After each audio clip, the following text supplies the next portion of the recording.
Dickie got me just snacks. Except for snacks. Yeah. You know, right hand, left hand stuff. These are diet snacks. I think you're gonna kill me.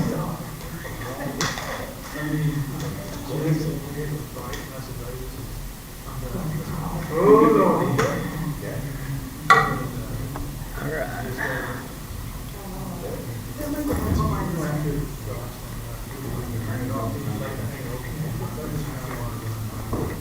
All right, we are ready.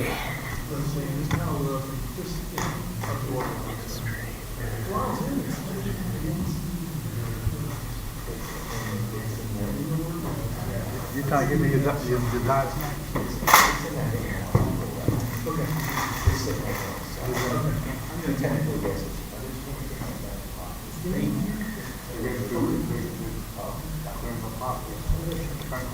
Yeah, something out there this morning. That's 30. Did they really? Oh. Well, they had a simple jacket from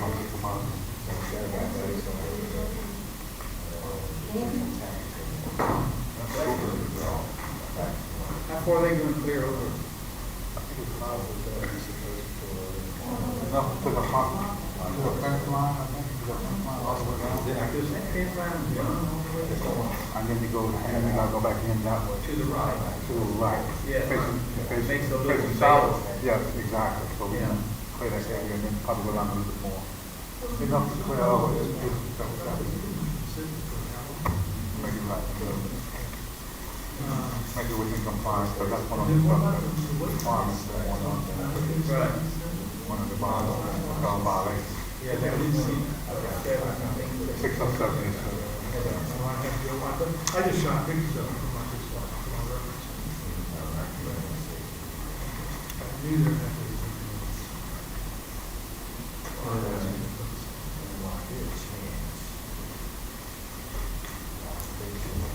You want some chicken, Bob?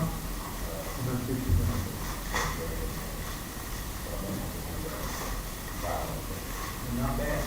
What we can do, Mike, it all is, you know, everything put out together. You want to Crackers with some artificial cheese.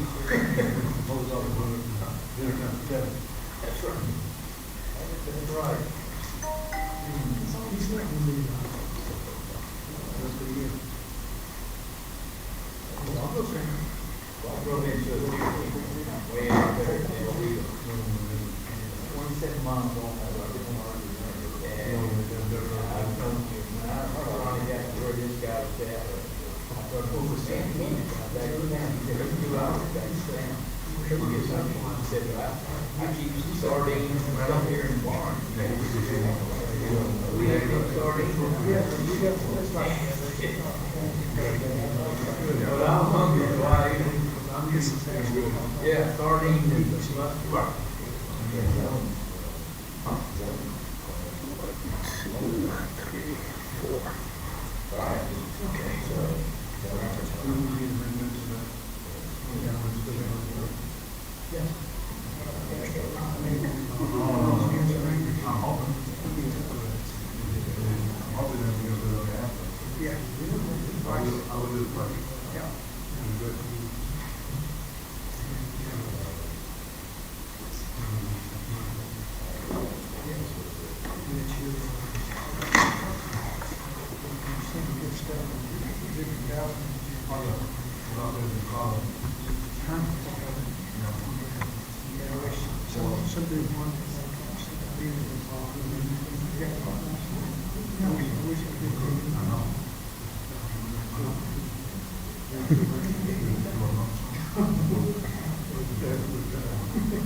Everybody that's here, Leo, Hawk Sound, email, said he was going to be there. Well, not right. Okay. I guess we're ready to start. Game's on.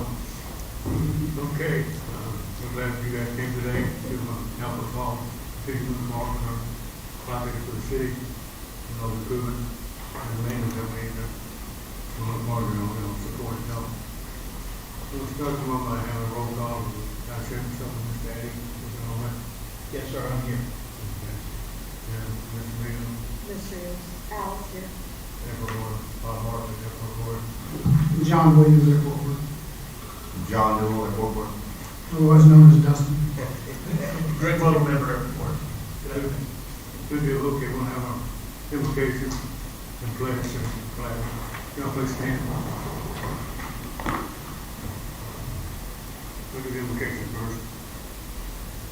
Dear Lord, we're here again to meet with all our fine people that help us move forward. We're getting a lot of support from them. We're glad for it. We'd like you to look after all of us on our travel to and from work and family time with the families. Please give us all your help that you can. Keep us on the straight and narrow path. That is good for our families and for our people that we work with. We ask that you bless us all with goodwill and look out for us in the future. Christ in your name, amen. Amen. Okay, pledge allegiance. I Pledge allegiance to the flag of the United States of America and to the republic for which it stands, one nation, under God, indivisible, with liberty and justice for all. Take the pledge, please. Honor the Texas flag. I pledge allegiance to thee, Texas, one state, under God, one and indivisible. Okay. Well, that's John. Cover what's going on. We're going to finish quickly. Yes.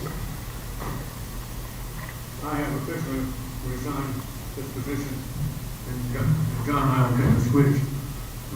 Wanting to remain on the board. To John, it's going to be our recommendation. We're the chairman of the board. And we've addressed a letter to the council to affect that. And so we should be doing that. I'm going to make a motion. Okay.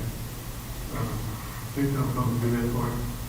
I have a motion to recommend Mr. John Williams as the chairman of the airport board. I make a motion, so moved. Have a second on that? I'll second. Have a second on that? All those in favor, please raise your hand. Motion carried 100%. Thank you very much for being available. Thank you. Appreciate it. Thank you. Thank you. We look forward to working with all you guys. So important to have a working board like we have here. It was very, very impressive. Tremendous people with wonderful resources to do all kinds of things. And we've shown we can do it. So our calculator is happy. So we're looking forward to winning our races. Okay, John, go out there for a moment. I just want to say real quick, he's been on this board since 1985. He has been chairman of the board since 1995, since 1990, January 1990. Been on the board since 85. He's probably forgotten more about Cleveland Airport than we'll ever know. And obviously, he's remaining on the board as a voting member. Basically, we have no positions open, but basically it's swapped. So he is my position now. And we are going to go forward with everything like we normally do. We have that was number 3? Yes, vote on. Yep. That was number 3. Number 4, we have public comments. Any person with city-related business may speak to the airport board in compliance with the Texas Open Meetings Act. The airport board may discuss or vote, may not discuss or vote on any matter raised in public comment unless it is specifically on the agenda. To speak during a airport board meeting, you must be recognized by the presiding officer. Public comments will be limited to 3 minutes per person, and we have Councilman Fred Terrell. Hey, y'all know me, Fred Terrell. I'll be brief. I want to thank Bob Bartlett for all his years serving on the airport. I didn't realize it was that many, Bob. That's as many years as I'm old. You just said that. We listened to the lady over there. I know Bob going way back. I moved here in '88, I think maybe '88 or '89. Yes, sir. Been friends for a long We've time. got a lot of great memories. Yeah, we do. Here for the folks. And I thank you again, Bob, for your service. Thank you, guys. And thank you, guys. And, you know, I'll be brief. On the last board meeting, the observation area came up, but we didn't vote on it. And I have asked the council to put it on the agenda for next Tuesday, that we go ahead and approve it and get that out of the way. I'd like to see you guys, I think it's on the agenda, to do that tonight too. I think there's some still questions on location and cost, if there is any. I know Mr. Robert Reynolds has gotten some landfill and some stuff to do the base and the material out of. But locating, I think LFA is will have an indication where they think it or would like for it to be or not be. So anyway, I would just, in your agenda item, I think which number it is, but I would just like to see you guys go ahead and approve that. Thank you. thank you, Brad. Fred, just because it is on the agenda, we can talk about it briefly. So what you're wanting us just to approve it contingent on location and budget. Right. We know that locations are known at this time. Correct. And we'll go over, Greg has been working diligently on it also, so we'll get an update on there in a few minutes. Number 5, reports and comments by Airport Advisory member myself. Really, the only updates I have is and this is going to kind of go and follow with number 6. Our tree line is being mulched down as we speak. They appear to have, did they have half of it done pretty much, Robert? You think? Pretty close? Yeah, the thought of it is one which we've seen, two of them broke, so, 2 of them broke. let's see what happens. Yeah. So I don't know if y'all been out there today, but they've got the tree line going down.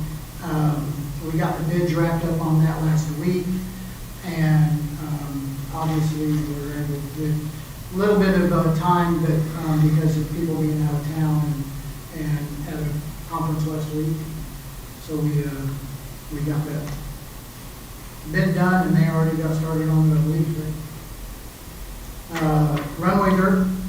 Obviously, we've got the deal on it was the ditches. They got all the ditches cleaned out. They got the dirt piled up. They're trying to wait on the rain, all that kind of stuff. And Rogers is on it to they're going to use that dirt to fill in the edges of the runway that we got to bring up even on each side of the aprons runways. The hay has been cut and baled again, so that's done. I don't know if y'all noticed at the airport, the grass around the hangars and cracks is it's all gone. There's been several items that have been fixed. And I don't know if anybody's noticed other than probably the 3 of us, I'm sure have, being Greg, Dustin, and myself, because we fly out there all the time. But prior to the Happy's, and some of the lights down at, I think, Alpha 2 and 16. We've had a pile of grass piled up there for, I have no idea how long, as long as I've been there. And then another one down on the other end, there's this huge pile of grass that's been piled up there for I don't know. Last week or week before, Rogers' team got out there and got it all gone. It's literally all gone. And I don't know that, well, I think people just thought there was something probably in that grass and always stayed away from it. But now it's gone. Taxiway lights, runway lights. I had someone make a comment to me the other day at the airport how much better they look. Roger, I've had a couple of people ask me how we've been getting all this stuff done in such a short amount of time at the airport. And my answer is communication. Communication's the key, and Roger has really went beyond, I believe, in the maintenance area and getting everything up to date out there. Any comments on any of that? Any questions? Just say thank you, Sheriff. Well, so that being said, Roger, if you come up here, I got a little present for you. I'm gonna give you an extra payday. Everybody needs an extra payday. I'm gonna give you an extra payday for taking care of us at the airport. Come on up.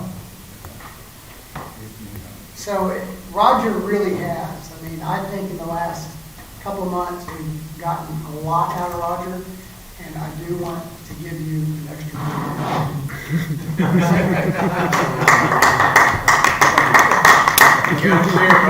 I got 25 people.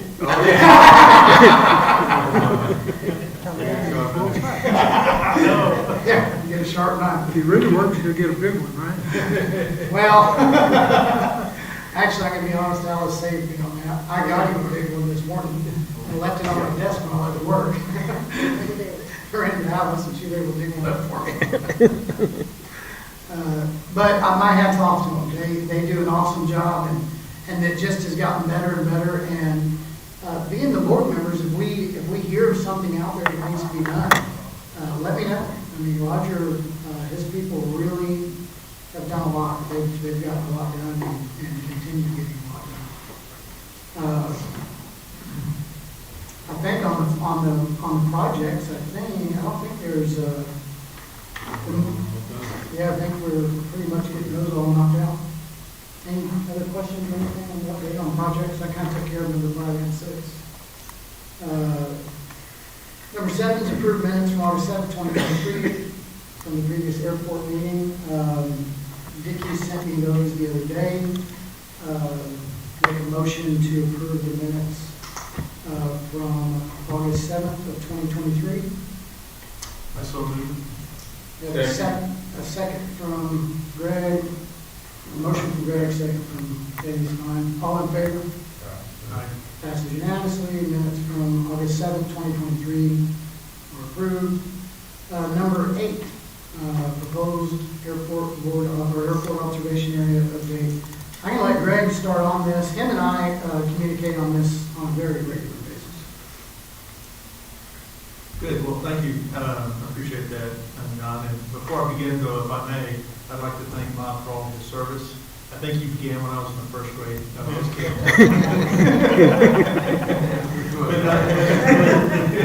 but in all seriousness, to do something for that long a period of time, regardless of what it is, really just is reflective of the level of commitment and dedication that you have.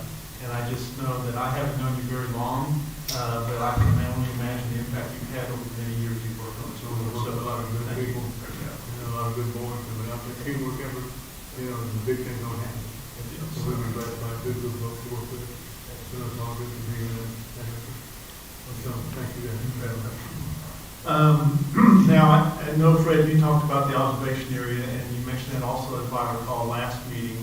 And I know we were trying to be really aggressive. One of the issues that I know that I raised, just in the FAA world that I live in, and of course Dustin was in it now, we're just aware of a lot of issues that sometimes we don't know about. That if you don't ask the question, you never get that answer. So that was, in essence, I made the commitment last week that Clay and I would get together to see if there were any FAA issues that might surface with something as simple as the little parking area off of 787. And quite frankly, I was surprised that there was.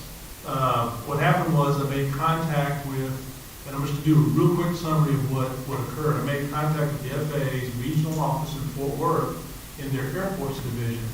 And within the airports division, they have a person who's in charge of Texas airports and the coordination with the TxDOT. And they basically are responsible for all the little airports and the big airports, from IH down to the smallest one out in the state of Texas. And so in that coordination, and while everybody was very open to the idea, and matter of fact supportive of the idea of doing an observation area, there were some hoops that we needed to go through. And in particular, there's an office called the OE AAA office, and that stands for Obstruction Evaluation, Airport Airspace Analysis. So every construction thing that you do, regardless of how small it is on an airport, has to go through this OE AAA process to make sure that there aren't any impediments to air traffic safety. And so there was a automated form that you submitted, that I submitted to headquarters on their website. And I got a very quick turnaround from the FAA, a gentleman named Frank Snell from the Fort Worth office, started email corresponding with me. And right away, he put the graphic, there's a printout that John had made for everybody up here, but maybe not Roger and Fred, you may not be able to have the printout, so I asked Dickie, and thank you, Dickie, for doing it, go ahead and put it up on the screen. You can see on the north end of the runway, departure end of 34, approach end of 16, and you see that shaded, lightly shaded, kind of a trapezoid is what it's called. That is designated as a RPZ, runway protection zone. And so anything within that area, other than passing through, if there's going to be any public assembly within that shaded area, then that's not allowed. Now, as soon as I got that response, and Frank had told me we're going to have to do an objection to building it there. So I said, well, there's one in Hobby, there's one in IH. I parked there before on the approach end of 27, it's still there. So I answered him back on email. I said, well, they've had it for a long time. Those have been in place since 1995. The policy on the RPZ came out since then. And so those that were existing already were grandfathered in and allowed to continue since they were already established. So, but since this is a new construction and a new establishment of an observation area, we would have to do that outside of that RPZ shaded area that you can see on the graphic. So with that, I was communicating with John and some others, Clay, about it, and I know that, John, I'll let you take it from here on the conversations I think you had with the city council perhaps, and then you had a follow-up conversation with Frank Snell with the FAA also. And Dickie, I'll have you, well, he's got that next graphic for you to see. So, in short, obviously, the FAA does not want to approve us putting the runway, the observation area at the location where we initially were going to put it. And if you remember on that previous graphic, it was at the top left-hand corner of 787 and the tree project we're cutting right now. And Greg and I both told, we have been, I think, 100% on the same page on everything. The FAA is, and I've talked to Scott about this, they made it very clear that, because Scott had some somebody, I don't know if Scott wrote with, but had a question about whether being that the city or EDC owned the property, could we still put it there? The short answer is yes, the long answer is absolutely not. So we take van insurance money and other funds from the FAA, and unfortunately, as long as we're doing that, we are kind of under their thumb, and we have a good working relationship with them. And typically, the FAA is not going to create rules like this or suggestions like this for just no reason. Obviously, there's safety reasons and stuff for it. So, that being said, their suggestion was for us not to put it there, period. So, Frank and I had a couple of long talks, and after each one, I contacted Greg, and Frank's suggestion, and ours also, we kind of all did this together, but if you look, you'll see where the FBO is there, kind of right by that speaker. That grass area, Frank's suggestion was where the parking lot is, you'll see where the red line starts by the car there. Do you have a pointer, Dickie, or no? Yeah.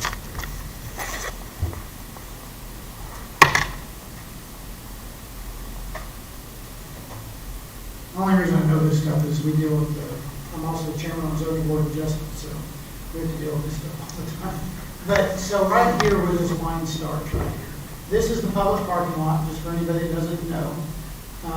This obviously is the ramp area. This right here is your fuel tanks. Right along here, there's a chain link fence, a 4-foot chain link fence.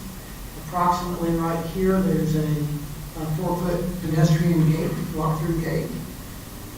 This is open, and the reason this is open, obviously, is to be able to drive out here, put luggage in a plane, take luggage out of a plane, for various reasons.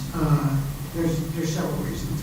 And that's pretty normal at any airport, you know, that you can go out to the planes or whatever. So our problem with this whole situation has been trying to figure out how to keep pedestrians, public, whatever, out of this area.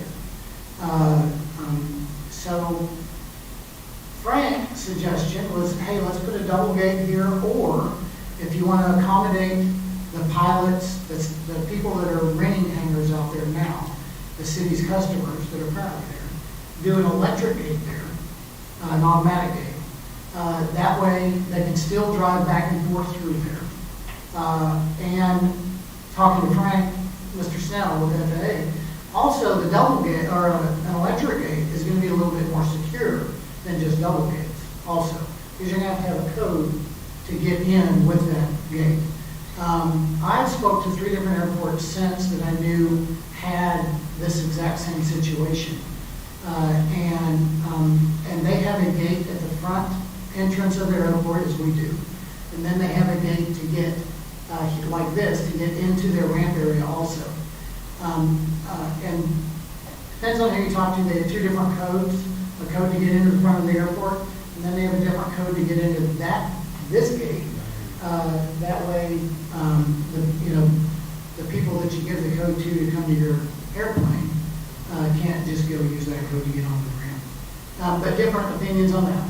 So this is the electric gate. This here is a 4-foot fence that goes, obviously, this here is running west, this is running north, and then this is running back east to the building. This is a big building here, a hangar. This is hangar F.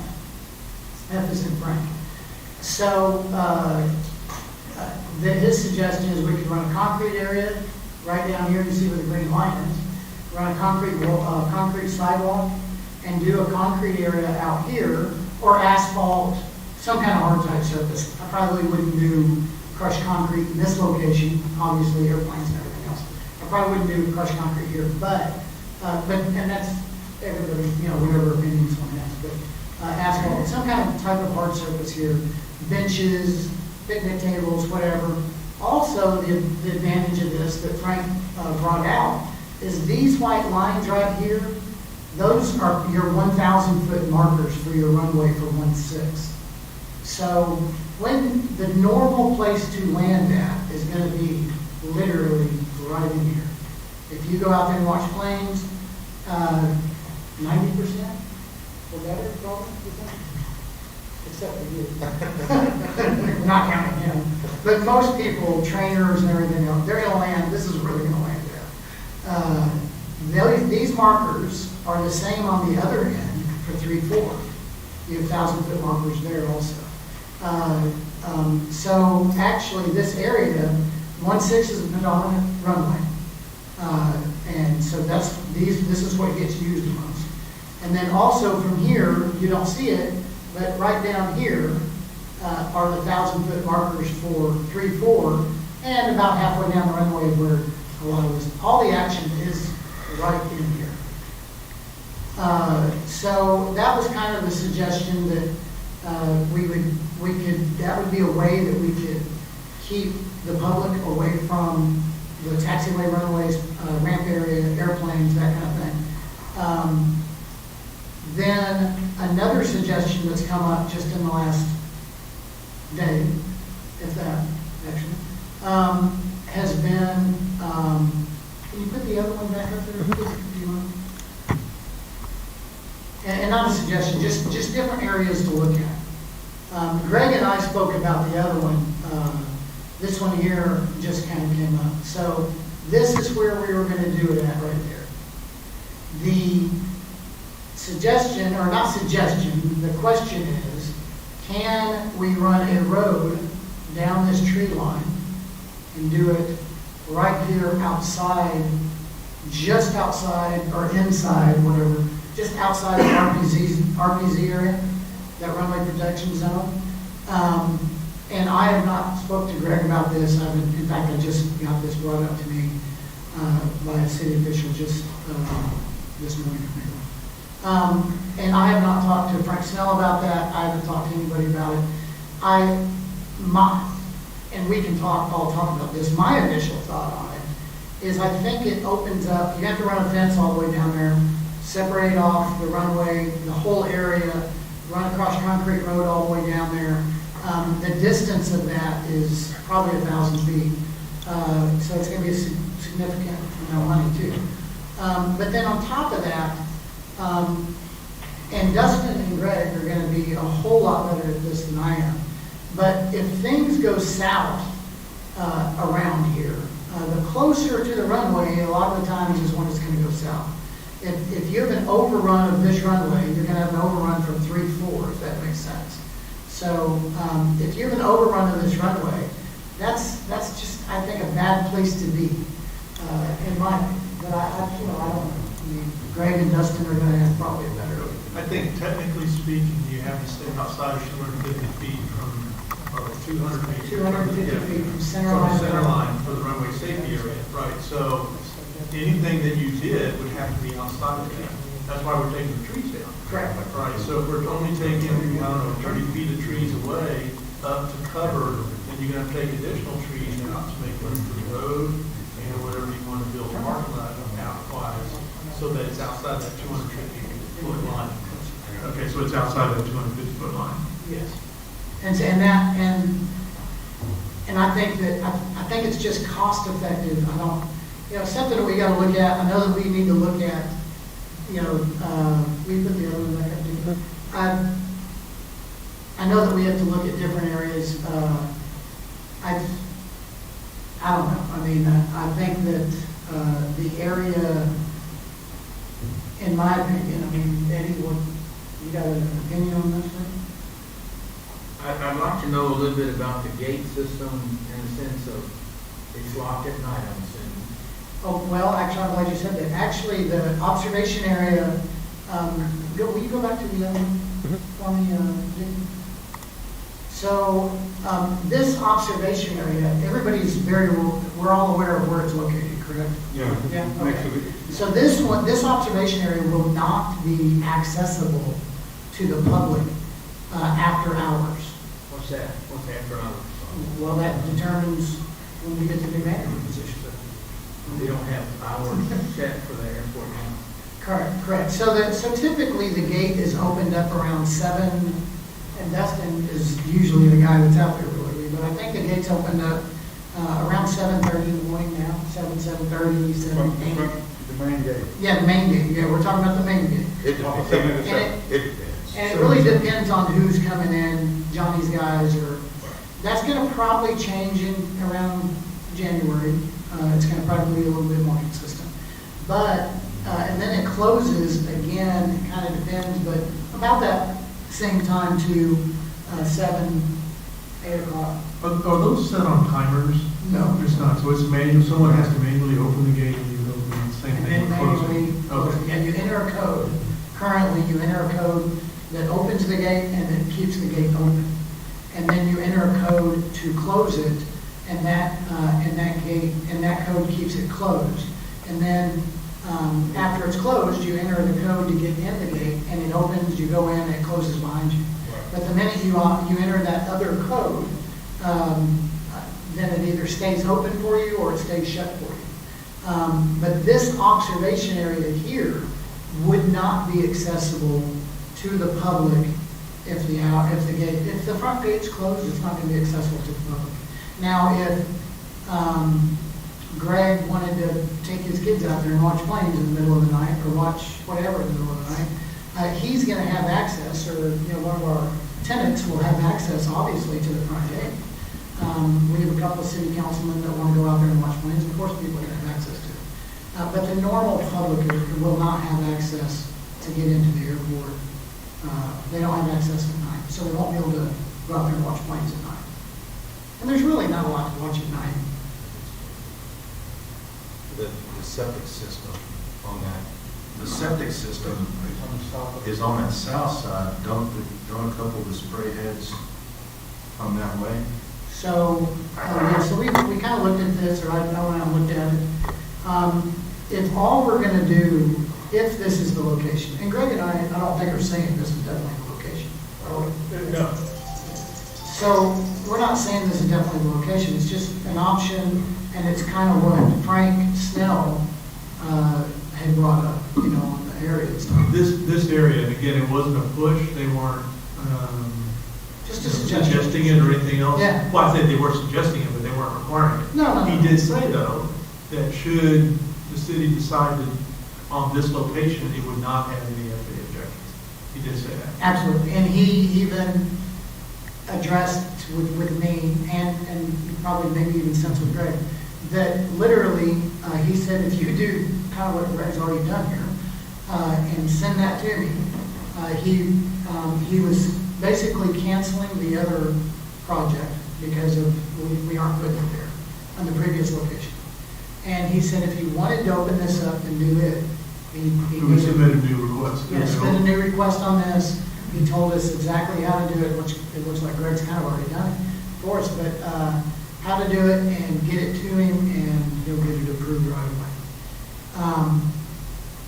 We talked about some other locations, Mr. Snell and I did, but, you know, we talked at the end of 3-4, you can do a lot, but with what Greg is currently working on, there's going to be an RPZ down there also.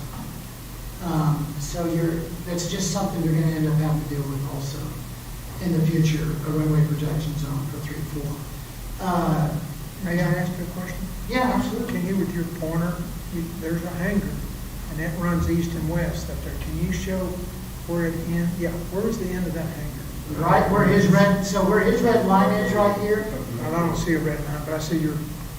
Well, that red line, where his red line is, it goes right past the end. And the intersection parking can go up to the red line, that then? No, okay, we won't have parking there. What this would be is they would park here in public parking, And then have to walk over there. and we would do all we would do is a sidewalk right here along this fence. Something like this, it's just, you know, a suggestion. Just do a sidewalk along that fence up to a concrete pad, or whatever, paved pad or paved sidewalk. You know, don't hold on to what type of material I'm saying, but, and then that area, we could have benches, some picnic tables. Well, I just want to make sure the hangar was not blocking your view, in case you're planning. No. So the hangar, the way, no, here it is. The way Greg did this here is the hangar. So the hangar ends right there, Okay. where that light is. That's the end of the hangar. So he ran the fence, this red line is our imaginary fence, obviously. He obviously ran it west, he ran it north. We can go distances here. This doesn't have to be all the way up here. We can bring the fence even back here. There, you know, everything can be modified here, it's no big deal. And then obviously he did his squares here. And you don't see it real clear, but he has a sidewalk right here. Yeah. Do you see the sidewalk? He has a sidewalk already done, and he has the concrete pad done right here. So, I know that, Fred, you probably can't see it, but it's there. You mean it's already existing? No, he's got it drawn out. It's on the outline on the Yeah. plan. No, I can't see it, but I think. Right, yeah. Can I turn the lights down? Is there- Yes. Am I adjourned? Can we turn, yeah, because then you can probably see it, Fred. Yeah. You kill the power. I'm not sure this is there.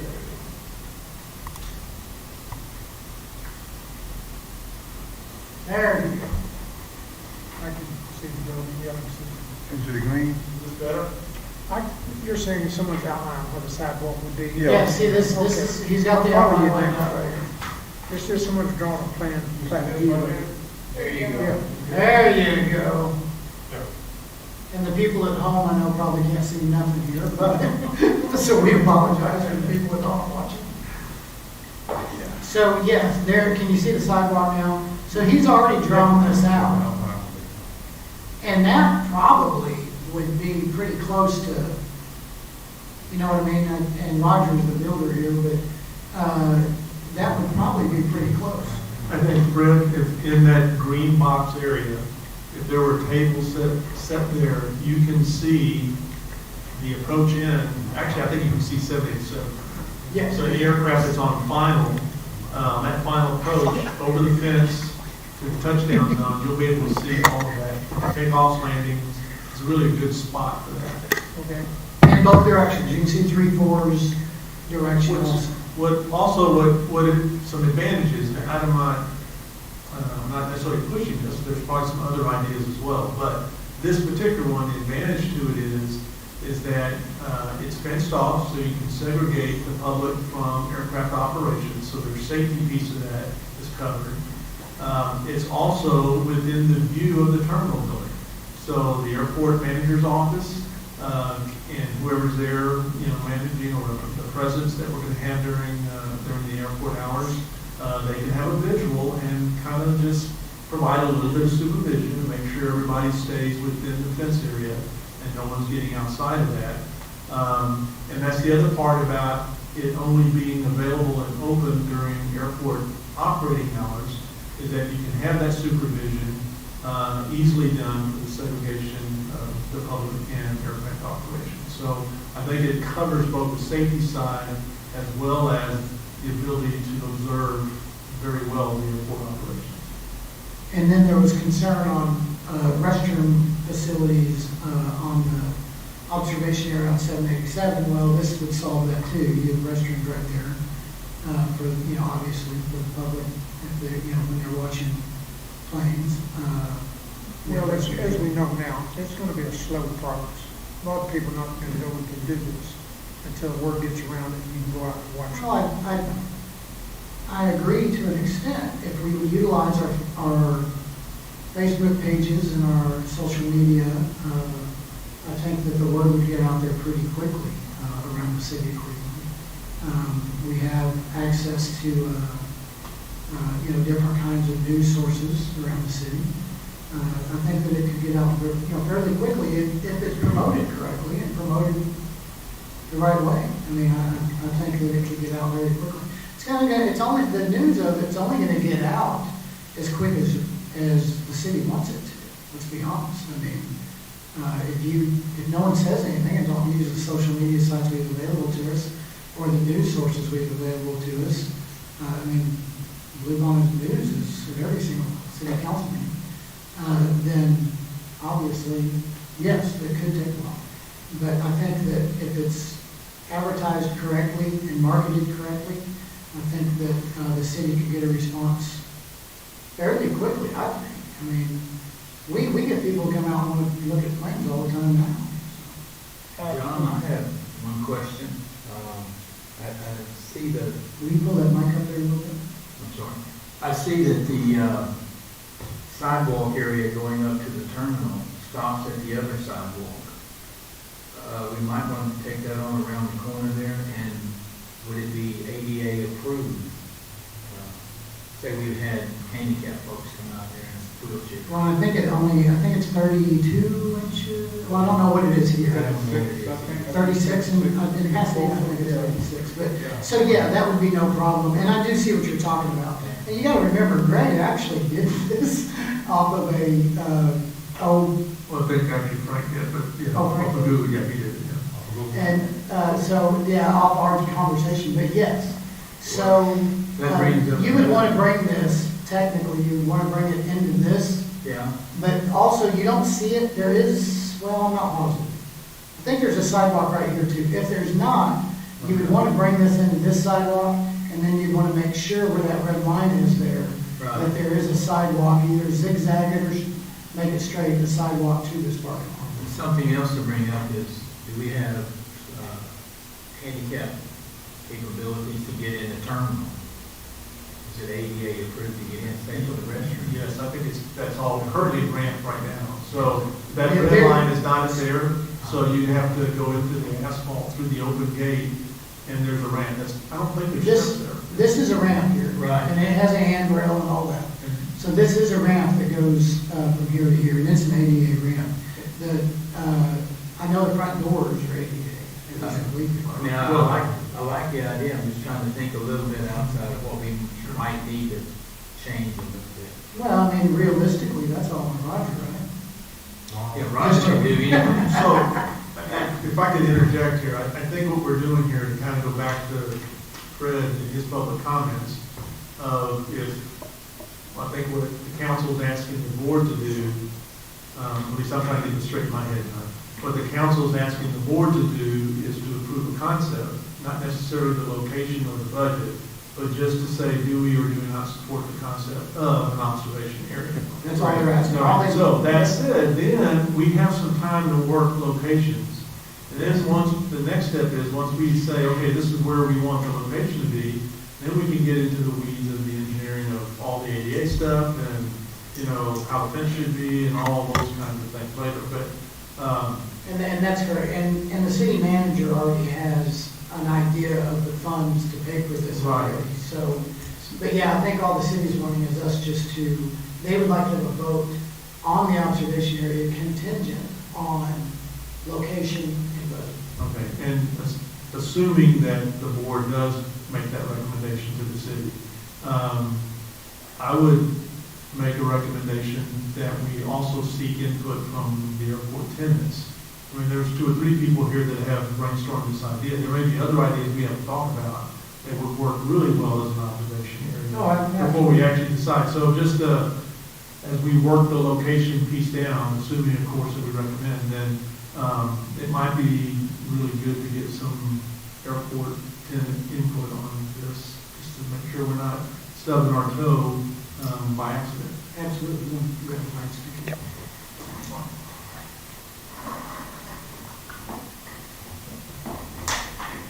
I can leave these big ones off if you want.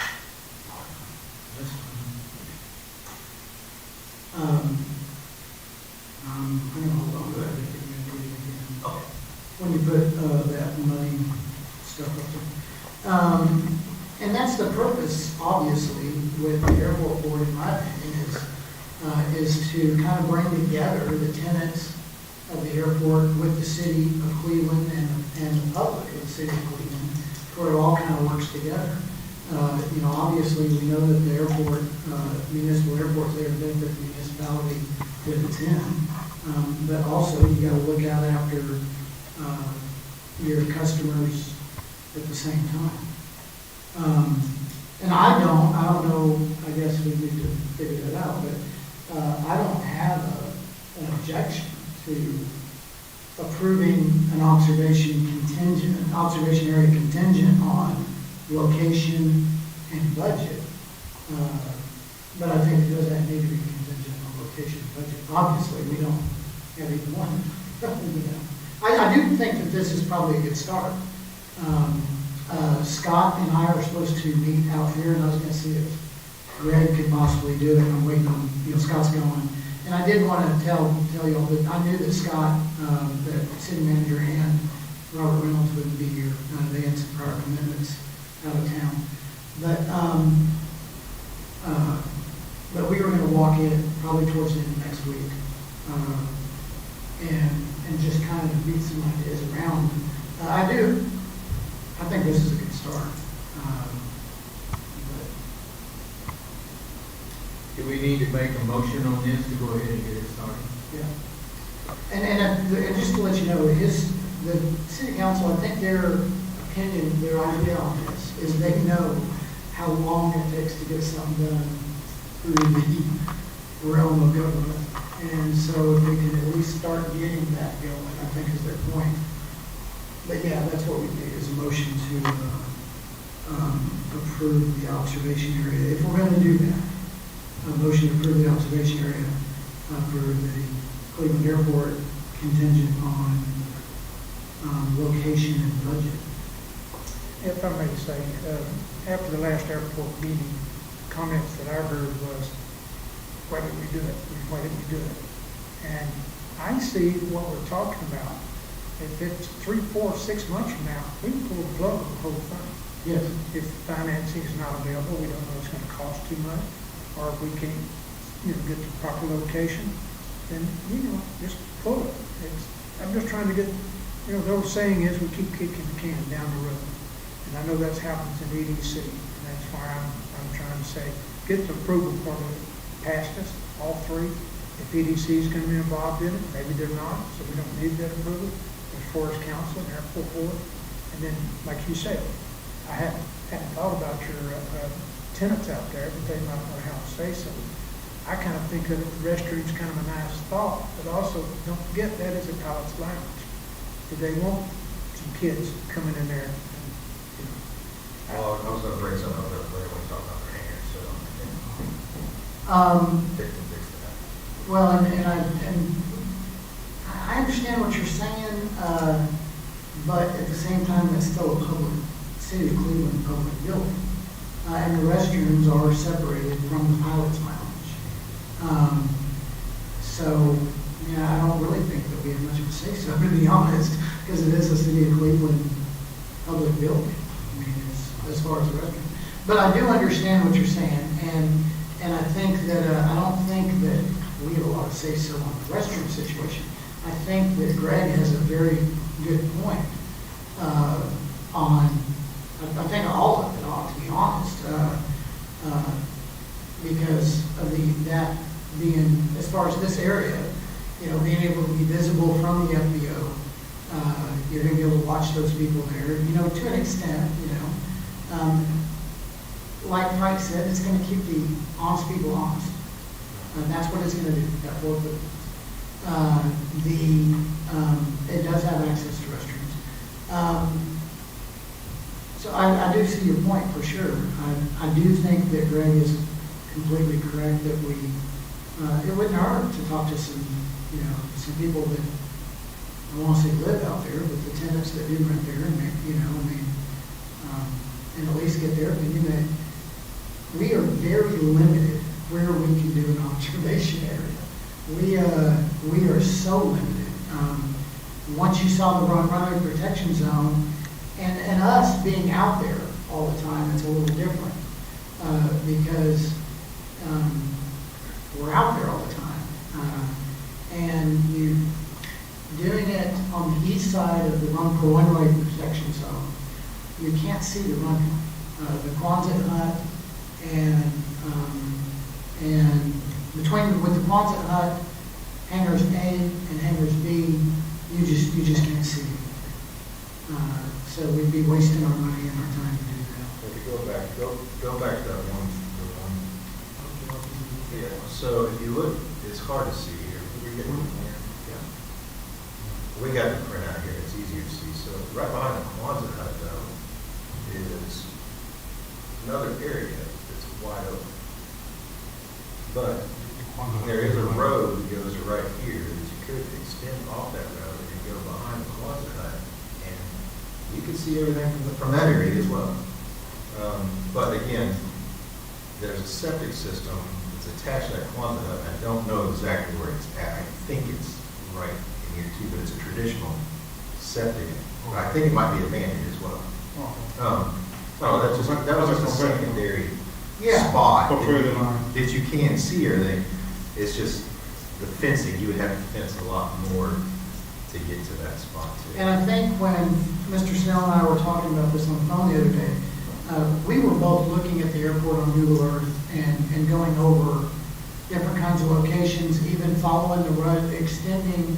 He had even looked at extending the road coming into the airport, it's Moon Young Way, extending that road down to do it further down towards 3-4. But the amount of fencing and dirt work and just the amount of stuff you'd have to do would be astronomical. And so when we started talking about this, basically it was all kind of covered everybody's concerns on security for the airplanes, keeping people off the ramp, and so on. And it's going to be cost effective, but at the same time, like Greg said, run it past some people out there and see what the other people think too. I don't think I think everybody agrees we definitely want an observation area for the city, but just like I said, the location and Eddie, what do you think? Well, I like where it's at. I would like for it to be more accessible for automobiles, but like you say, we're limited. I don't know. I'd like to think that it's a good start, good place to start. we may later have another observation area available. I'd like to make a motion, we go ahead and proceed with this as far as approving the observation. Let's get it in council's hand and let them come up with some money. Contingent on, Contingent on the financing and the location.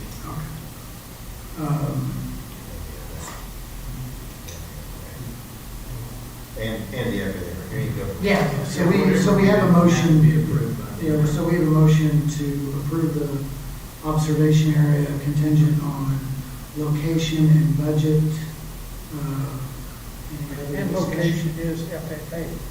Yeah, absolutely. That's what And we of gotta course, figure they're, out. Yeah, you're OE AAA right now. yes, yep, absolutely. And so that contingent on, would be contingent on,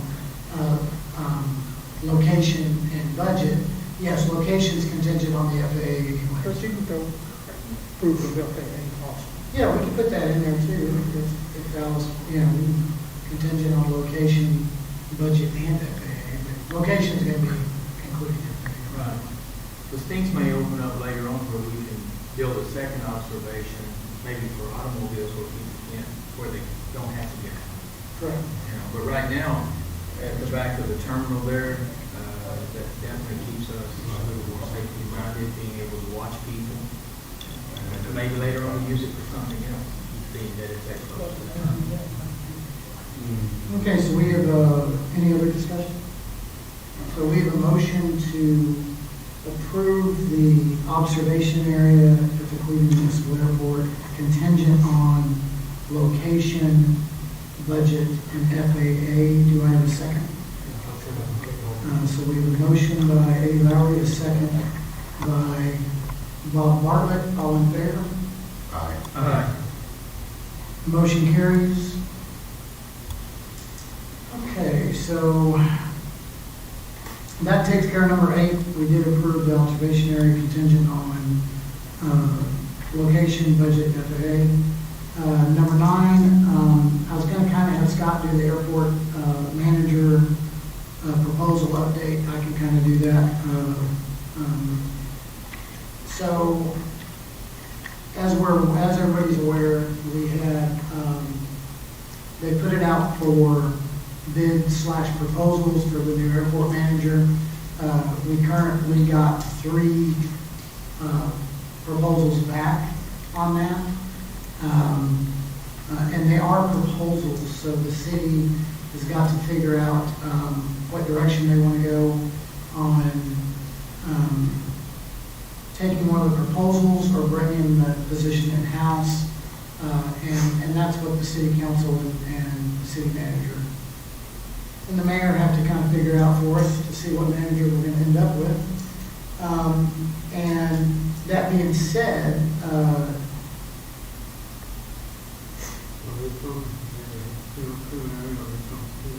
there's 2 that are from the Cleveland area. You have, it's public information anyways, you had Clay Dean put in for it, you had Mr. Eddie Lowry put in for it, and then you had Eric Richardson put in for it. Obviously, everybody knows who Clay Dean is, he's the current manager now. Eddie Lowry, obviously, we know who he is, city councilman and on the board. Eric Richardson is a pilot, from what I understand, that lives a little ways away, and he's also the one who put in for it. And the bids are in various increments, of course, so I think the city manager's opinion is to, currently anyways, is to appoint a board to look at the applicants and for proposals, and possibly, if they are going to bring it in-house, going to look at that. I think it's currently, isn't that about what they're wanting to do, Fred? Yes, a committee to Yeah. look at it, and then that committee makes a recommendation to council. Yes. And the committee, I think he's wanting to bring in is several people that already work. Financial. You have the financial director, the economic development director, Scott, obviously, the city manager. I think you mentioned Roger, Mr. Brooks also being on it. He had asked me to be on it, and he was going to use probably another airport board member. I think that, oh, and then also city council, he was going to use Mr. Lowry. It was a suggestion to use to be on that committee, but obviously he can't be on the committee now with him putting in for the position. So he's going to switch and bring in one or two of the, ask one or two of the city council members to sit in on it also. And we won't really know a whole lot more until after the city council meeting on Tuesday. And the thought is for this selection to be made and effective by the first of the year? Is that the 100%. Yeah, Clay's contract is up December, I think, the end of December. And so whether it's Clay or whoever it is for the new city manager, will take effect January 1st. And so,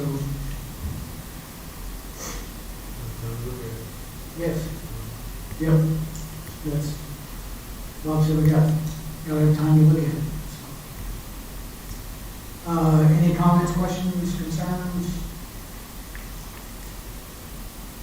Nothing? Number 10, outside training traffic. Dustin, and I know everybody refers to Dustin as John Newell, everybody knows it's Dustin. So we have all comments. But he put this on the agenda, and him and I spoke about it extensively and actually Greg and I spoke about this also the other day, and I didn't actually, to be brutally honest, I didn't think about this quite the way I was thinking. I wasn't thinking about it I think all in perspective until after I talked to Greg. Because Greg made me realize, Dustin and I have this conversation quite often, actually. And I have flown in the pilot world, I think the national average is something like 35 hours a year or something like that right now. And in the aviation world, on how many hours a pilot typically flies. I added mine up for the last 12 months. I was at 282.7, I think. So that's abnormally a lot of hours.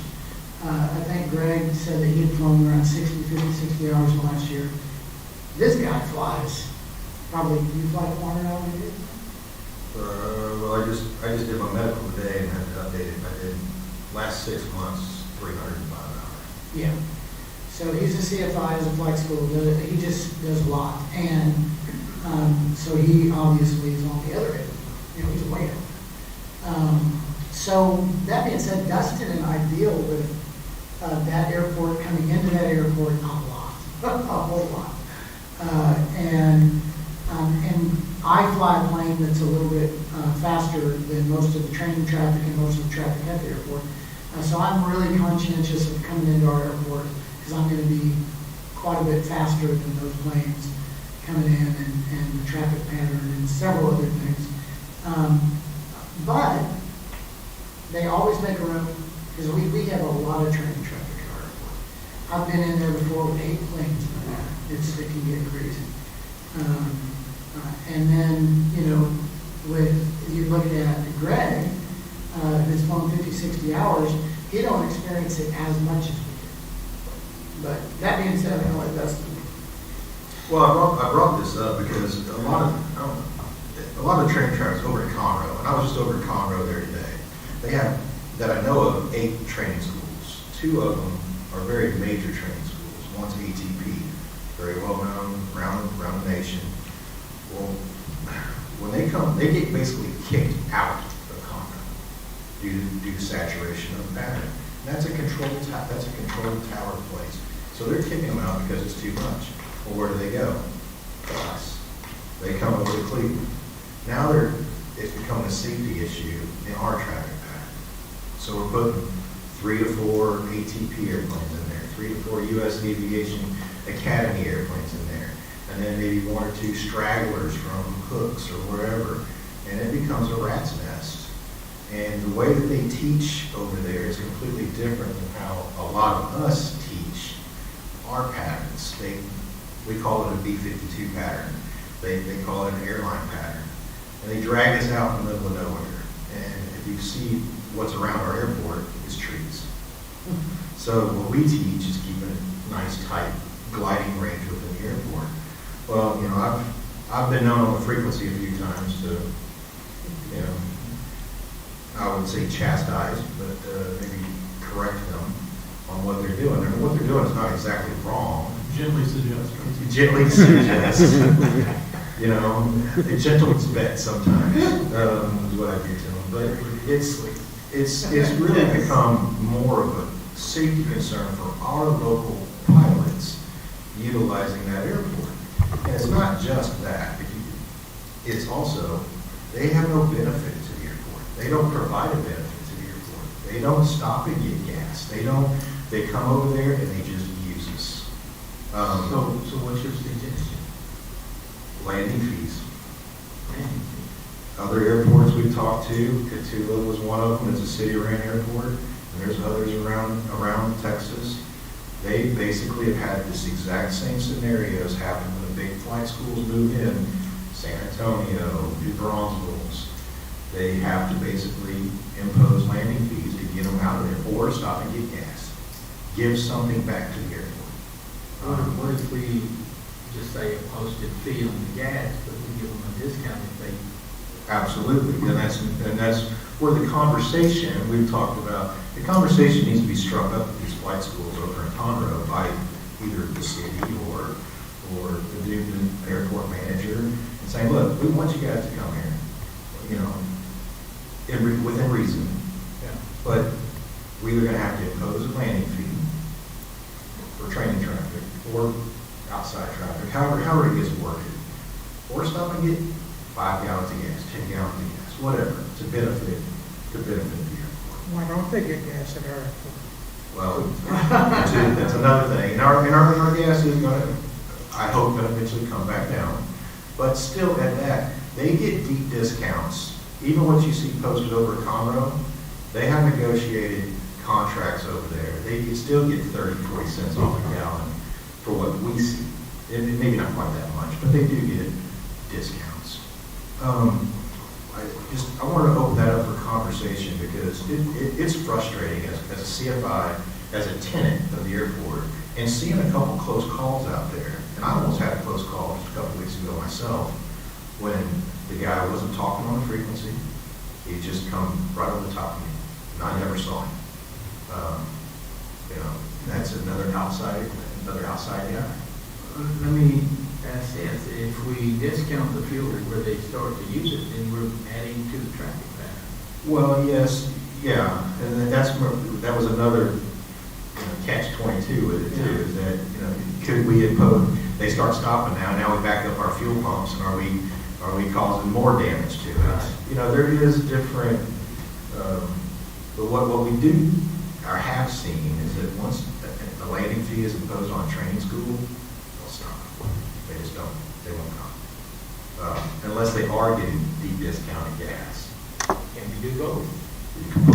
Well, that's a possibility. It's ultimately the city's choice, you know, what they want to do, but it could be a revenue source for the city as well. So, one question I have, what's our price difference from other pump stations? About $1 a gallon. I mean, it depends on the other stations, it depends on the other airports, but just Right. around it, yeah, right now, around it, that we're $1 a gallon. Which is considerable when you're filling up an airplane. I mean, But I think that if it was, in just my opinion, I think if it was handled a little differently and that whoever is going to be the new airport manager, and just my opinion, I'm not saying I'm correct, but if those flight schools were called and negotiated with on buying fuel when they come, or if they would get one of our courtesy cars and come in town and spend money, I see both sides of it. The city wants that traffic there. They want people using the airport. They want people using their courtesy cars. They want people coming in town, spending that money. Absolutely, that's what they want. And I totally understand it.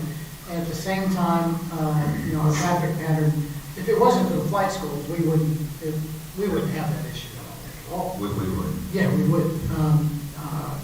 I personally have had it where, you know, I left Liberty one day and I I came to Cleveland and because I knew we'd have people in there, I wasn't paying attention to my glass and on airplanes, and I called out 15 miles, called out 10 miles, called out 7 miles, I think, and I'm realizing there's nobody talking here. You know, I blow up my glass and I look and there's 8 planes in the pattern. And I look at my radio and I'm on the wrong channel. I'm on 123.3 instead of 123.0. And was like, oh, so I switched to 123 and then apologized to everybody and I'm already 5 miles in. You know, and granted, they made room for me, and I got in, landed, got out of everybody's way. And it obviously 100% my fault. I was on the wrong channel and one of those things. But, John, is there a way to set a time for student pop? Let's say No, from because 8 they- to 3 or something. Yeah, you can, well, there are at Conroe, but I don't know if they got a set time, but basically from 8 in the morning, 9 in the morning, their rushes to, 4 o'clock, 5 o'clock in the afternoon, they limit traffic pretty hardcore over there. I've been over there on a Saturday when I've had a student over there, I've gone to Med Conroe, call up ground and say, hey, 3972 o'clock, we're ready to depart, come back in 10 minutes. He goes, don't even try to come back, we're gonna be closed for returns. I mean, that's how serious they get over there. and the Or no other day I time. was leaving Conroe and incoming traffic, I mean, one after another. Stay outside the Delta, call me back in 10 minutes. Stay outside the Delta, call me back in 15 minutes. Stay outside, I mean, one right after another. And we were, 4 or 5 in line to get out. What's your thoughts, Greg? Well, the last comment Dustin made about the tower saying we're closed, we're not going to take you, I don't think is an appropriate position for a tower to have. So I think we have some cowboy controllers there making their jobs easier, if I may say so. Where's my old FAA hat? That's not appropriate. So I don't think that's the norm by any means, nor do I think that's a solution. So I have a couple of comments if I can make them. First of all, it could be that we are the ones who see the cumulative effect of all these schools coming in. An individual flight school only knows what they do. And maybe those individual instructors experience it possibly, but that may even be spread around among their instruction staff. But we at Cleveland are aware of the impact cumulatively on our airport's operation, and our own tenants and flight schools are having difficulty using our own airport because of that impact. And it could be that because we're the ones that see it, no one else does, we need to start off with just a conversation. I don't know if we really could deny access because we're a federally granted airport, and part of the hooks and strings that go with that is we need to allow, we're part of the national airspace system as an airport, and so we need to let there be free access to it within reason. But I do think it's a very appropriate thing to go to these flight schools and ask for them to contribute to the city, right? To the economy of the airport and to the economy of the city, and to help give back a little bit from the usage that they have here. So I think it starts off with a conversation. And to my knowledge, we haven't even approached that with any of them. I don't We believe. haven't. No, And I think that, That's what this was for. yeah, and I do believe that a lot of this stuff, I think, is going to, I hope, with this board currently, I believe it's going to get worked out as we get with the new manager, whoever that new manager is going to be, whether it's Clay Dean or whether it's Eddie or whoever it is. I think that with the guidance, I think a lot of this stuff's going to get worked out with communication. If we communicate, we open that line up of communication with ATP, with American Flyers, with all the ones that come out there, and I think in a bunch of different ways, with the respect of, hey, all you're using there for a lot, but why don't we offer you a discount on fuel, or why, just different things, or we have courtesy cards. I know Mr. Terrell's on, I think he actually has us another courtesy card in the works. We're just kind of waiting on that department to get some new cars going before we I haven't get. told my wife about it yet. You haven't told your wife about it yet? I'm joking. I'll I'll call her joking. tonight. I'm joking. I'll call her tonight, let her know. I do have a question. She's losing her car. Do we have flight training out of our airport?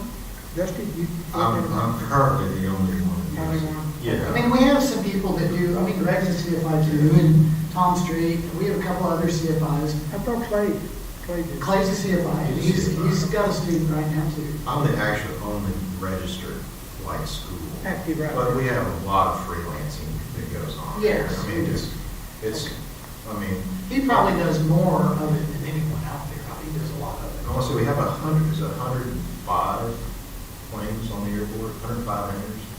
It's 87 Or acres. 87 And hangars. 100, you got some But 105 Because airplanes. that's my next question. If we got that many now, and we're talking about more hangars, we got Exactly. 80 something or 100 on the waiting list. Okay, If we build those hangars, are we creating another problem for no, ourselves? it's a different, you're talking two different issues. Right now, if you took, in my opinion, and Greg and obviously Bob and Dustin can weigh in on this, in my opinion, if we didn't have flight schools out there, you could add 30 more planes and it would never be effective.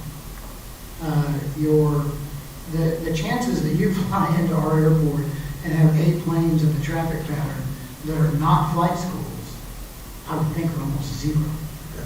You're not going to have that. Same thing with me. I'm not there to do a bunch of touch and goes. And typically, when I fly into my airport, I want to be on the ground and in my hangar and in my truck and gone. So, and that's pretty much how everybody is. You know, Greg, in fact, he had his granddaughter the other day out there doing that. That's kind of interested in flying, and they went flying. And of course, he may go do some touch and goes, but most of, even the CFIs at our airport, a lot of them are going to leave our airport and go over to Liberty or go over, go to where it's quiet.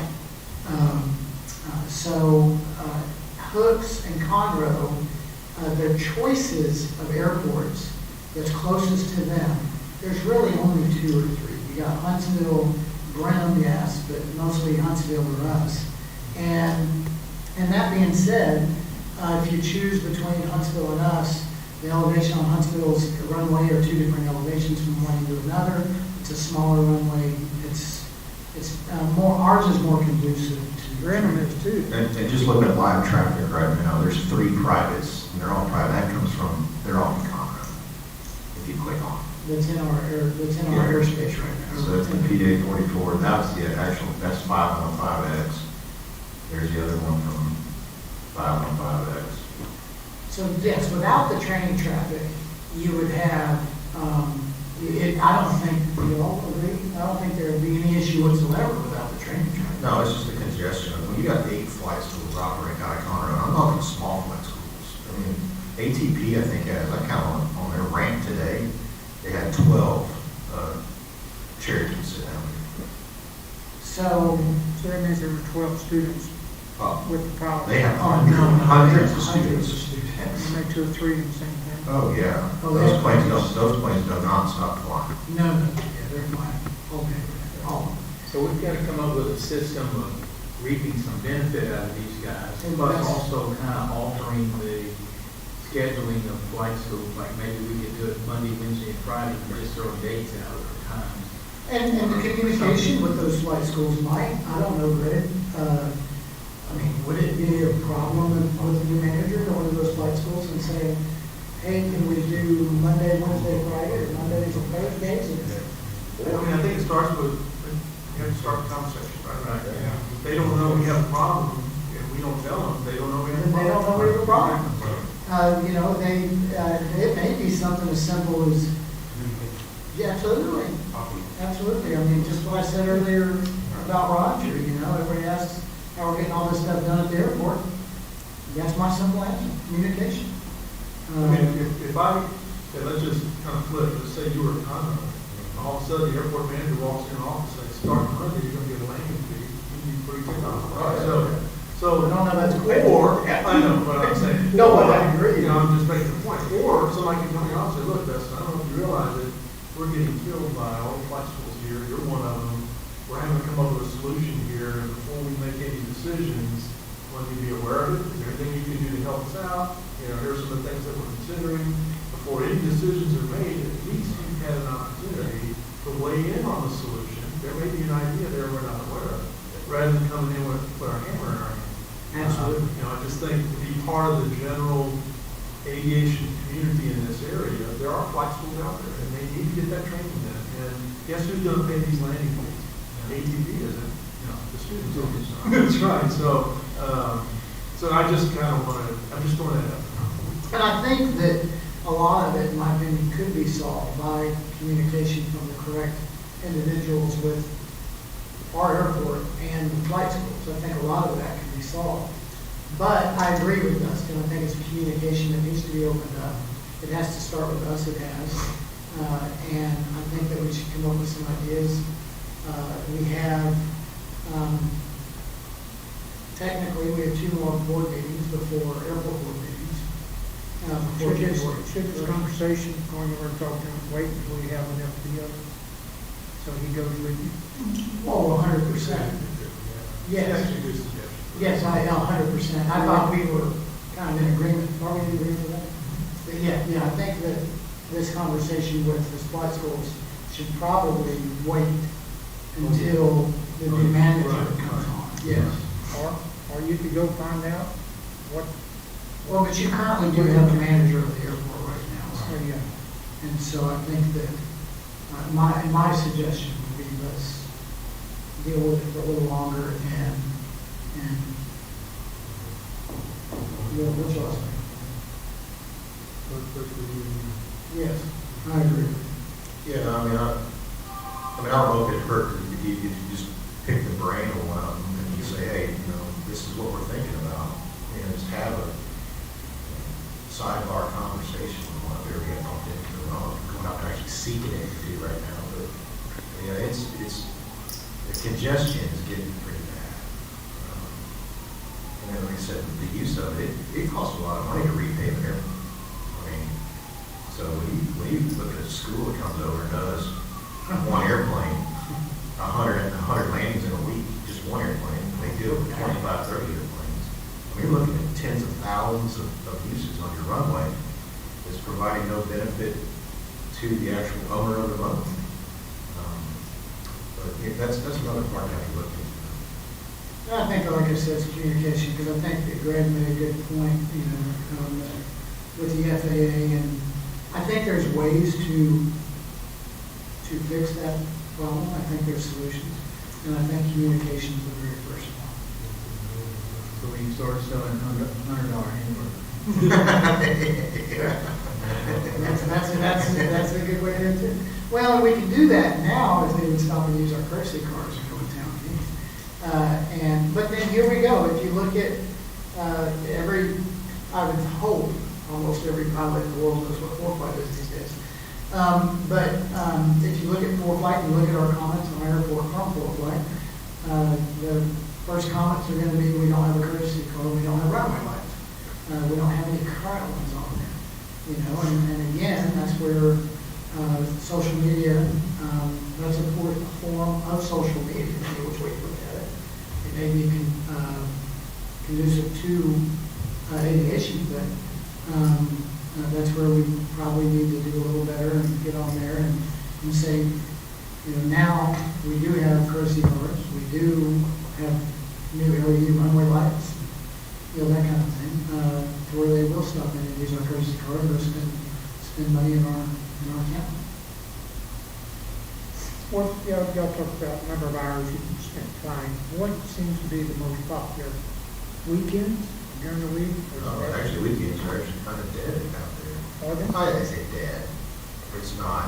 Saturdays can get Saturday can get busy, but Sundays are fairly slow. I mean, I'm out there every morning, Fridays, Saturdays, and Sunday mornings. I'm usually there about 7:30. Saturdays can definitely get busy, but here you go. Your busy times are going to be when people are off. That's surprising me that the weekends wouldn't. Well, Saturdays, I mean. Well, this time of year right now is fly-in season. So there's a flying in Whether- all different airports. So, you know, they don't really come and train. I say don't come and train. it's not as heavy. They might go to a fly in and go hang out for a little bit, go something, and go back home. But that's kind of like how our airport is. A mission for a Saturday. Like this weekend is the air show. So a lot of guys fly down to the air show, spend the air show, fly back. Where's it at, down south? Ellington. I've been to that years ago. And then the 28th is Rec Law, which we call that the East Texas Redneck Oshkosh. It's up in Tyler area. That's an extremely popular flight. It's been around for 30 years. So stuff like that. And a lot of us will go to both.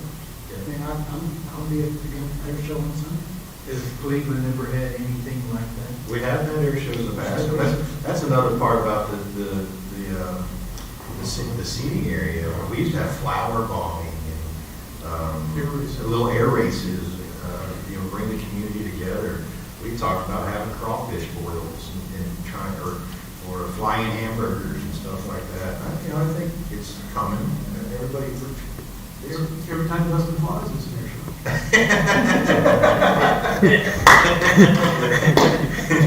Yeah. Touche. Keep it interesting. I'm still at the point I'm doing a true downwind to the base to final, and he's at the point he's doing a downwind to final, and he was shortening that.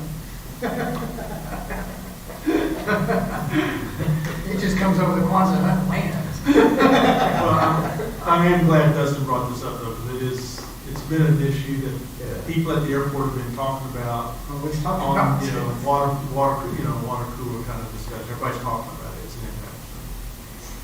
And also with that, the congestion is our frequency.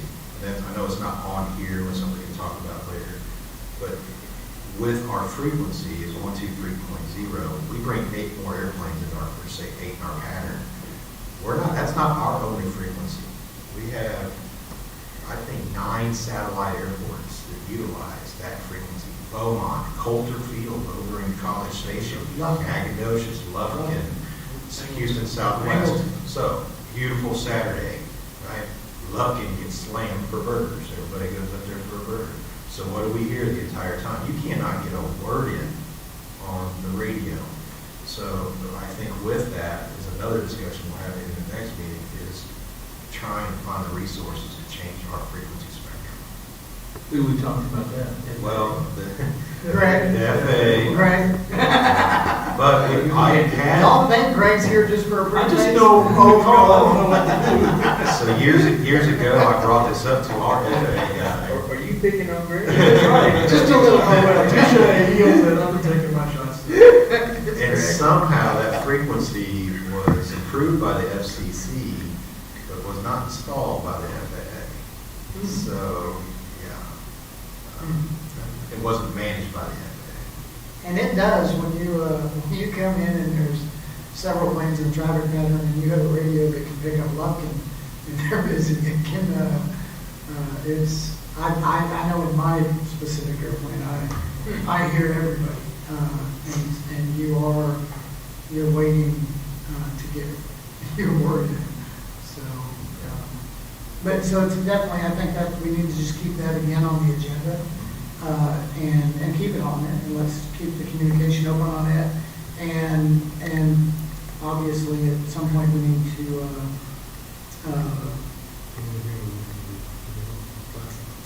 yep, okay, Bob said communicate with the other flight schools. And I think that's, yep, I agree with you. Anything else on outside training track? Any other? Number 11, new hangars and extension of existing hangars. Can you put that, do you have that put up here? Can I give it to you, Bud? Or no? Can't No. put it up there at all unless it's on the computer? Correct. It's printed out for everybody. Yes. Let me get there.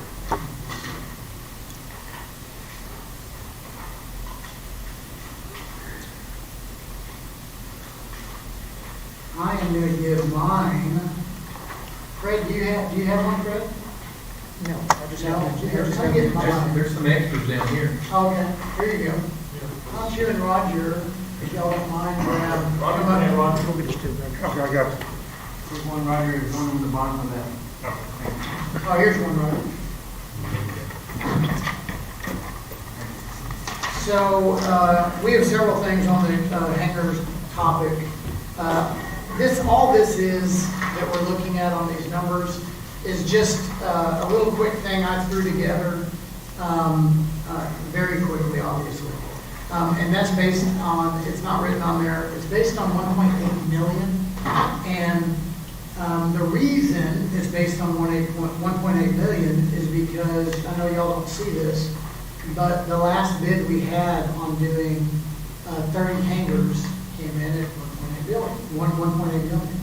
30 names. Yes, the 1.8 million is for three units of 10 hangars each. It's 30 units. And so, as you can see on those numbers, and I know we have a few things to talk about on the hangar situation, but we're going to start with this anyways. The first one, at $350 a unit times 9 units. There's 10 in those hangars. One on the end is about $650 because that's the large end hanger. And then that equals 3,800, obviously times 3, because you have 3 of those 10 bay units is 11.4. The 1.8 million would take approximately 13 years to pay off. And so on, the 375 comes to $12,075. That would take 12.42 years to pay off. At $400 a month, it'd be 11.7 years, 11.76 years. Now that's based on an increase for the new hangars.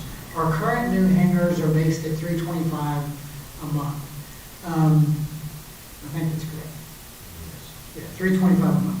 And now I don't know for sure on the end hanger. Dustin has one of the end hangers. Did you say? 650. Okay, so that's no increase on the end hanger. So if we did increase the end hanger, say from 650 to 675 or 700, obviously the months would just come down the more you charge. And I'm not suggesting at all what we have to charge. This is just an idea that if EDC, if we could get, the 1.8, whatever that comes in at, we'd have to get it rebid for, right this second. That bid, I can tell you how old it is, but that bid was September. That actually is not a little bid. So that's actually a current bid. Yeah. So that's actually a current bid. And that bid is, just to be exact on it, for our viewing public, is $1,819,500. So I rounded it 1.8, it's 19,500. Whoever did that bid, we beat them up for 19.5 anyways, I'm sure.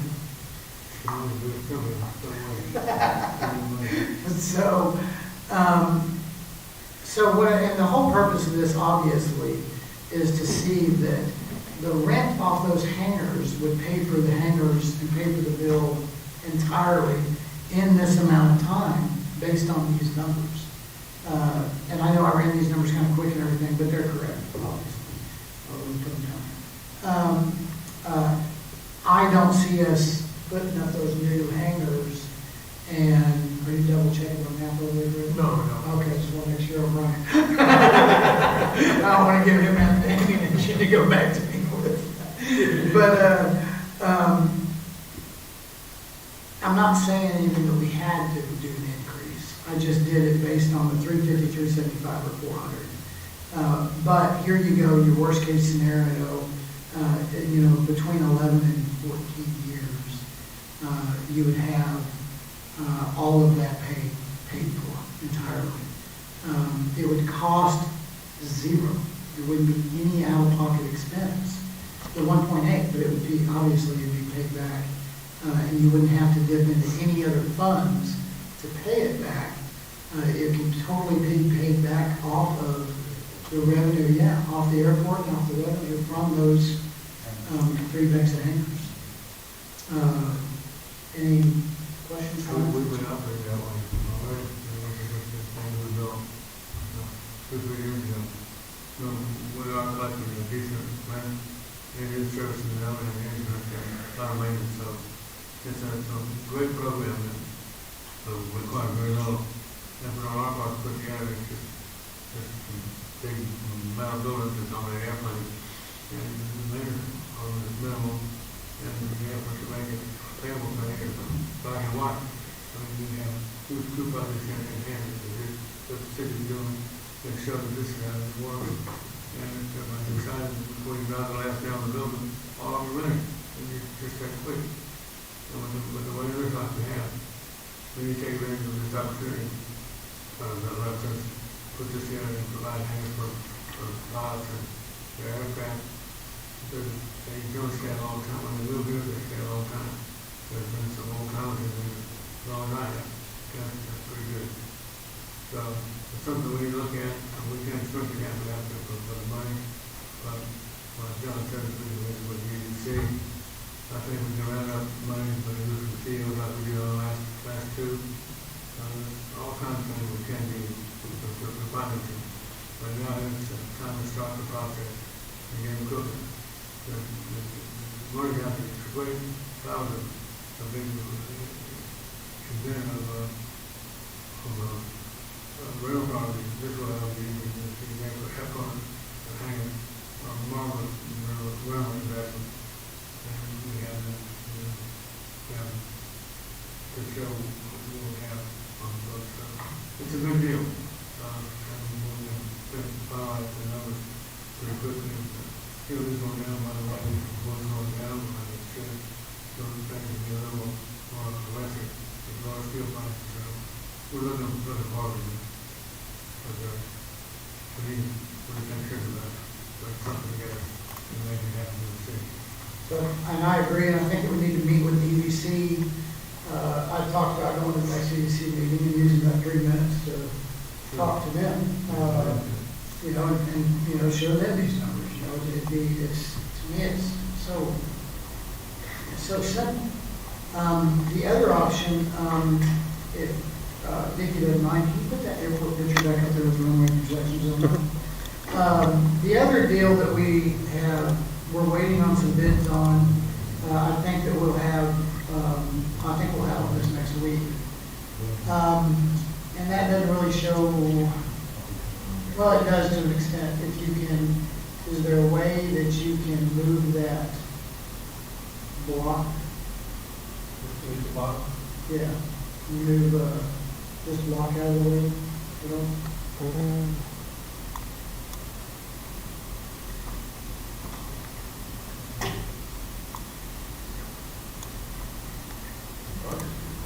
Google Map. Yeah, you could just Google, if you did the Google map of the airport, Google map of the airport. And put it up there, and if you would be. Yeah. And I'll kind of tell you what we're talking about here is we've met out there a couple of weeks ago because we do have some current funds the city manager is looking at using.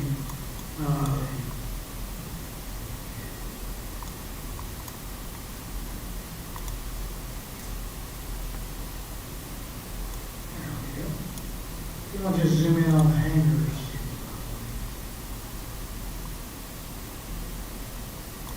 Perfect. Yeah, right there. Scoot it down just there. So the first one we're looking at doing is literally right here at the top. This apron area, whatever you want to call it, between. So this here is hangar A. This hangar is B. This hangar is, I think, 40-something feet wide. We have a large area right here that we can extend this area out. Don't hold me to it. I think it's 60 feet, 50 or 60 feet, I think. Yes. Something like that. Yes. And it's already paved. We already have everything there. All we have to do is extend the hangar out. So we're looking at doing that and making that one large hangar. We've talked about 2 hangars, one on each side, but what I think we're looking at doing is making this one large hangar and renting spots out in that hangar, renting out hangar out as a whole, whatever the city wants to do on that. But we're looking at extending that. Down here on, we're missing one hangar here, but, and Google Earth may not have it on there. It's not on there, okay. So these are the three new hangars. This hangar, this spot right here, we can call it the New Caney hangar. That's what a lot of people refer to it as anyways. It is offset a little bit on the back side of that New Caney hangar.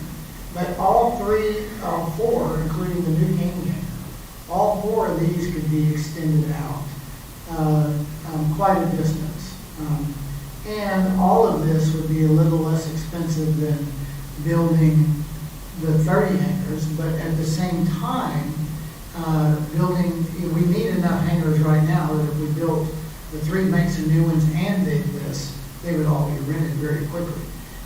The advantage of adding the big hangars on the ends of these, currently the ends of these have the larger hangars on them. These here we could add the larger hangars on, but instead of having them come in from the east to the west, they would actually enter on, obviously, either from the north or the south. So you wouldn't put the doors on the very ends, you'd have the doors on the side for security purposes. Currently, we have 3 tenants out there right now that have 2 airplanes each. That if we built those end caps, if we did 3 of them, you currently have, correction, you have 2 tenants out there right now that have 2 airplanes each that want a bigger hangar to put both airplanes in. That would free up 4 current hangars to rent out. You have somebody on the waiting list right now, and a tenant out there that would like to have a hangar together if they could get a bigger hangar. That would free up 1 person on the waiting list and 1 person that currently has a hangar out there now. So you would take care of 5 new customers, and then you would also rent out on the end caps. You'd rent them out to current people that are already out there doing it. Or you'd have to make that decision between that, or I think you have a 421 and 2 340s, maybe 321 and 340, 421. But so you have some twins that currently are on the waiting list also. A lot of different avenues to go. This is something that we're waiting on some bids on those end caps from a couple of different places to see what direction we want to go with it. I'm being told that I think probably before the next board meeting, we'll have the numbers. Yeah.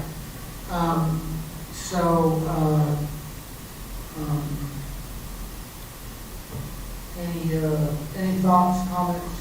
Yeah, so what I'd like to see is, we talk about restrooms, and we have that amount of people at that airport, 2 restrooms. Well, really 1 for each gender, for the ladies and for the men. At Conroe, if you've ever driven around Conroe, all of their hangars, their big box hangars like that, at every end of them, not to say every end, every bank, so say that bank of 3, there's 1 restroom at the end of every one of them that has a key lock on it, so that whoever's in that bank of hangars, they get to use it. That's all around the whole airport. And I think that's a requirement for them out there. And they do have an FBO that has a public restroom, but it's so far away. And I'm not saying that's far away, but it's just, that restroom can get pretty packed, especially when we have EAA projects out there. We bring the CAP, Civil Air Patrol, when they bring their kids out there, there might be 100 kids standing out here. You can't get to the restroom. So, and all of those all of those big hangars right there. So I got the big hangars I got one on the end. There's big plumbing. Yeah. There's plumb for twins. This one's Dustin, if anyone wants to go say hi to me. Right. So all of those are plumbed with it. So if we add on to those, let's add plumbing to these other ones, and maybe put, or at least stub it out. They can do their own toilet, but put at least another septic system on that north end and connect them all. So, and we actually checked on this. The sewer isn't back here on this. So it's currently there now. And we talked about this the other day. We won't be cutting it off. We'll be stubbing it out. It's still extended. Yeah, and extend it. Right. But in the future observation is to have a lift station to a sewer line, to have access to a sewer line in the bathroom, accessible. So there's gonna be sewer coming down 77? Well, see, that's kind of the problem with it. You know, we can wait 10, 15 years. If you have clientele, bringing clientele, you have to spend a lot of money on airplanes. Let me introduce you to Roger Brooks. We ain't waiting for 10 years. What'd you say? Well, I hope- It's a payday, buddy. No, but I'm trying to work on a grant. Yeah, Well, he's hard. it's possible to extend water lines and sewer lines, make it more feasible and for growth. So, yeah, I'm working on it. So we obviously a lot of different avenues. I do believe that we can do both. I think that we can do the extensions on the hangars. We can also build the 3 banks. We have the customers to fill them. The city's been verifying the customer list. And the last time I checked, someone's not here to verify, but last time I checked, we were halfway through that list. And majority of them were waiting on hangars. I'm sorry, go ahead. We said that that list has been getting verified, the waiting list.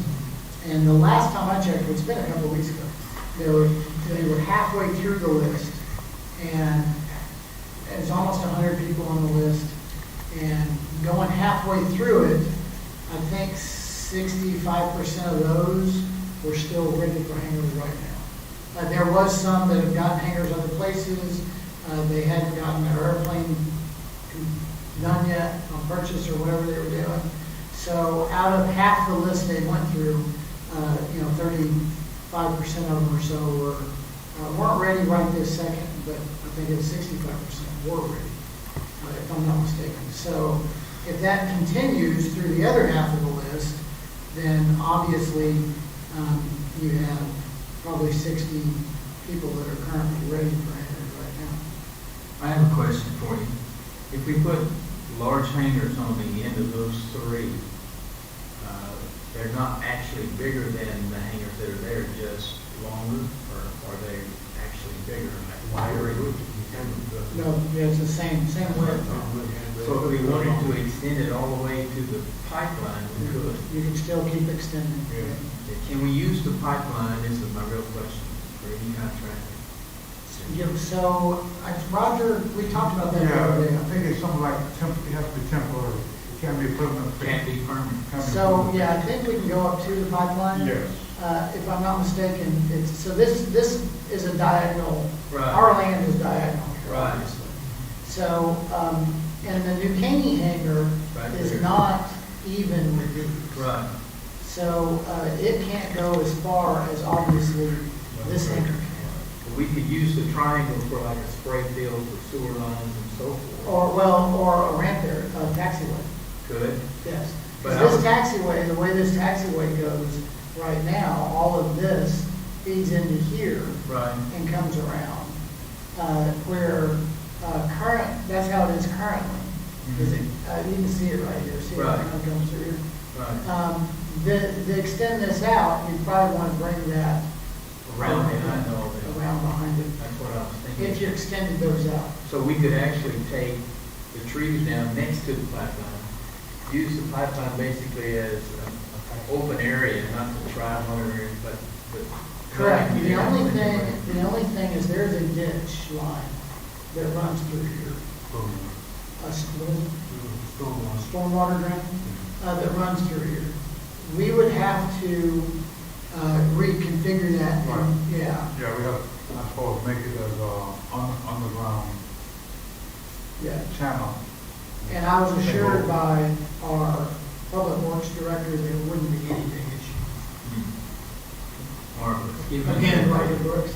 Roger Brooks. Oh, no, you already took that payday, buddy. You ain't giving it back. We're just trying to come up with a wastewater system to accommodate the 30 hangers that are out there now, and additional 6 hangers. Even more so, we're just trying to restrict it so that. When you say wastewater, you mean like a detention pond? Well, not wastewater, it's sewer water. Okay. We put in a system to accommodate all the things out there. Right. And pump through with no lift station. And then we usually take care of a variety of wastewater issues. So the new hangers, that we're talking about, and so the ones we have talked about, we have piping down each side. Right. And stuff up in the back. All the people can to a lift station, comes to a local system, somewhere in that back area. So we could use that triangle area for, Great. I think that's what we talk about. Yeah, good possibility. We do, we do recognize the need for backup. That's why we started there. They're there, but we can focus on money to make that happen. Yeah, because you're hiring clientele, these big airplanes, they want their own restroom. Absolutely. You know, I mean, it's all plumb, let's try, I even was gonna buy one of those self-disposable ones, like they use up in Alaska, and put it in my hand. yeah, compost. Yeah, a composting toilet, just so I could have, so ladies could use the toilet, not in my hand. But. I'm not bougie like that, I can walk to the. Roger and I got that problem solved. Oh, I mean, I got a 5-gallon bucket sitting out here that's At emergency the bucket. end of those 3 hangers, Mr. Pat, it's a big wooded area out there. Climb the trees. That back area over there, it's already been utilized a lot, trust me. And that was official That's words too much from, information. that was official words from a city councilman. Now we have permission. Budget tight. Where's Chief Broussard? Some things we can enforce, some we can't. And this is recorded in live. That grass is really green on that other side.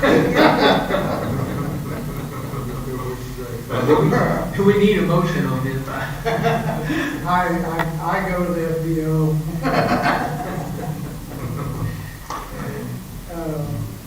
So that's kind of the update on the new hangars and existing hangars. I think that the next, yes, we'll have more accurate numbers next month, and hopefully we'll see if we can get somewhere with the Actually, accurate numbers, that's for the larger, The add-ons. hanger there on A. and the add-ons for Okay. Q, whatever those other 3 are. Right. They We'll are, have that on the agenda next time around. Yeah. I'd like to make sure we do. right, okay, yep, so on the next agenda, we will keep, obviously, number 8, number 9, number 10, number 11. Of course, we'll have to do number 7 again. Right. And number 6, we'll do an update, of course, on the follow-up inspection projects. Actually, all that will be on the agenda again. And then, Greg, Well, I can't do it. did you mention something else for the agenda? No, I think I won't be able to initiate any further action with the FAA on the observation area Until we make decide. decisions where, right? And hopefully we'll have that decision prior to, I'm hoping, that the city council, or not so much city council, us, we have that decision worked out prior to the next airport meeting. Anything else that we need to talk about, Dennis? Anything? Eddie, are you good? I'm good. You need a Bob? motion to adjourn? Got a motion to adjourn from Eddie Lowry, a second from Greg. All in favor? We're good. All right, we're closed. Charlie, you talk too much.